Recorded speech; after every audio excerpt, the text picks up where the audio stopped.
Welcome to Crypto Bahamas. I'm Leanna Haakons, joined by Mr. Rick Fox, who many of you know, I'm sure. Thank you for joining us. Thank you, Leanne. So Rick is an ambassador to the Bahamas. He plays a large role with us here at FTX and at SALT.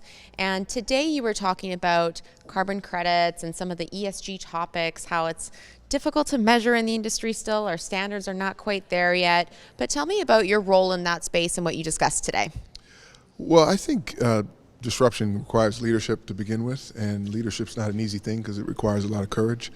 And so we start with the country that I'm from here in the Bahamas. A lot of what we believe in is, in order to disrupt, you have to be courageous enough to lead. And so we're doing that in partnership with FTX here and SALT when it comes to spreading the message and education around blockchain and cryptocurrencies. And as you know now, through our panel that we just had, the conversations around carbon credit markets is starting to evolve, which creates sustainable opportunities to create regenerative energy, more sustainable energy to mine, to produce. And in my case, I have a company called Partanna, where we make carbon negative surface materials and building structures. So I'm hoping that those carbon credits that I offset, that I kick off, can find a stable marketplace in the carbon markets. Blockchain and crypto can create stability in those markets.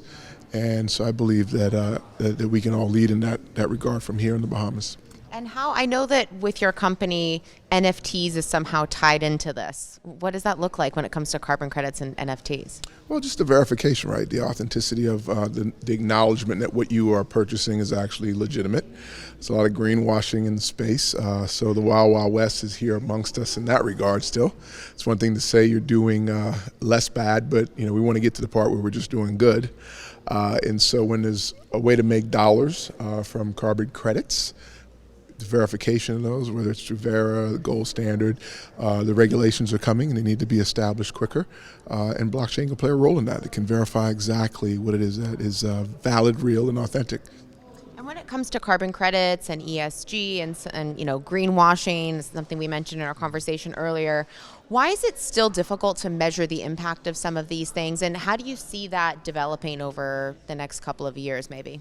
Well, I think no different than any evolving industry or new industry. You're going to flush through what is real, what is possibly imagined. You have to have a vision and imagine that something is possible. But with that comes a lot of evolving to something that's substantial and foundationally strong, right? And right now we're trying to weed through, I think, a lot of the ideas to get to the truth of what can be here for the long haul. When you say certifying something, that's one thing. When you say issuing them, that's another, because now they're out in the wild and they're impacting all of us. So I don't think any of us want to see the idea that someone would suggest something as a carbon credit that we send back out into the ecosystem to afford and allow others to continue to produce, which obviously can be damaging.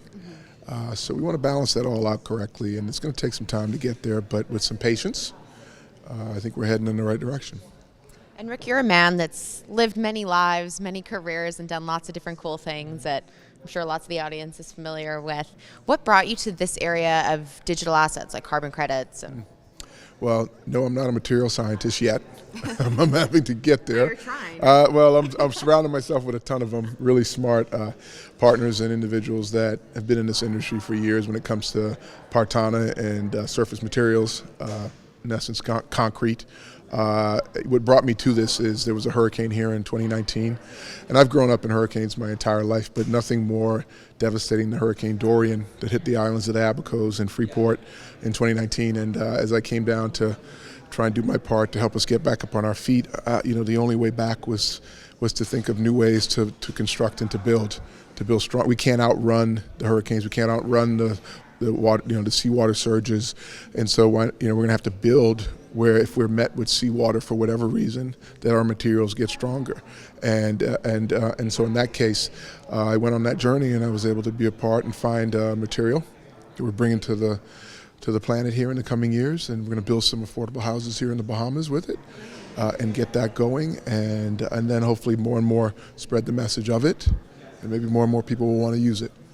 Well, thank you so much for being here, representing the Bahamas and FTX in our event. You've been a great addition to our team here. Thank you so much. It's been a joy. Thank you for welcome to the Bahamas. Come and join us anytime. Thank you. You're welcome.